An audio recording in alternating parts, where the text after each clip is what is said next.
Did Bitcoin just bottom? I don't know, but I can tell you some things that might make you think it has bottomed, okay? But first, before I get into all of this, please like and subscribe, and please check us out with our CT Club, where we have been giving our trade alerts, our market updates, and we've been doing really well with dollar cost averaging on the way down.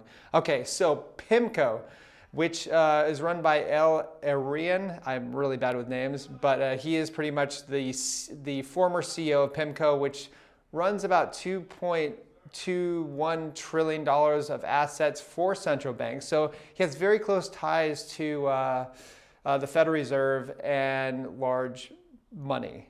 He said yesterday, because of the war between Russia and Ukraine, he said, this takes 50 basis points completely off the table. It takes the 8-9 hikes that a lot of people were talking about for this year off the table.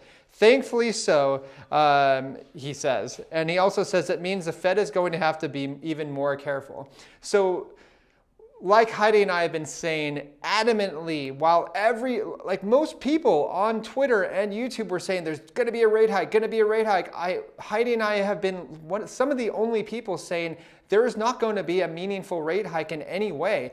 A 0.2 or 0.25 or 0.5 is not a rate hike, guys. Like, look what Volcker did in the 80s. That's a rate hike. It went to 16%, 18%, not 0.5.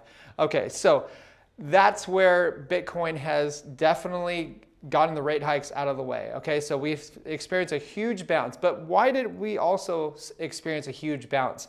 This could be another one. Okay, so Eugene NG on Twitter has something really interesting. I just learned this yesterday. I don't know everything, so I'm actually learning this. Okay, so fascinating. Markets bottomed at the invasion just before the invasion 5 out of 5 times previously. So we're talking about the Vietnam War, Gulf War, Afghanistan War, Iraq War, Crimean War, and now potentially the Russia-Ukraine War. And he says, this is horrible, but this is what he says. It's true. Sell the buildup, buy the invasion as markets bottom just before guns are fired. And we kind of saw that yesterday with that huge spike right when this was happening. So who knows? I don't know. But that's really interesting to go back in history and see what people are playing with when it comes to war, like how markets actually react. It's fascinating. I actually didn't know that. So, okay, here's some really interesting news as well. So the UK has just froze assets of over 100 Russian nationals and all Russian banks, okay? So now this is going to be interesting. Will this force Russia to go around SWIFT? Because with Bitcoin, you can go around SWIFT. It's permissionless, it's global, and I think other nations are going to learn about this as well. And it's coming at a really interesting time, right when Russia and Ukraine have just legalized Bitcoin and crypto. So is this a coincidence? I have no idea, but I think people are going to learn really quickly that nations cannot tell other nations monetarily what to do anymore when it comes to Bitcoin, because it is permissionless and it is global.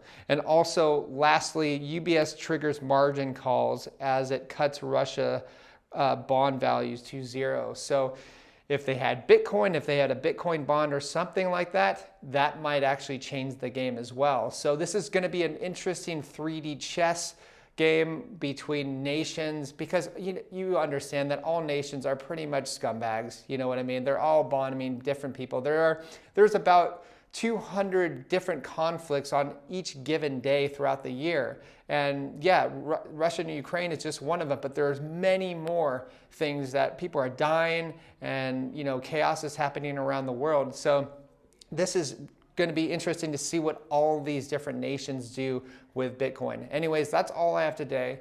If you like this, please like and subscribe, and I will try my best to stay on top of all this news. It is very hard. There's a lot of news happening really fast, but I think it has a lot to do with Bitcoin and crypto. All right, talk to you soon.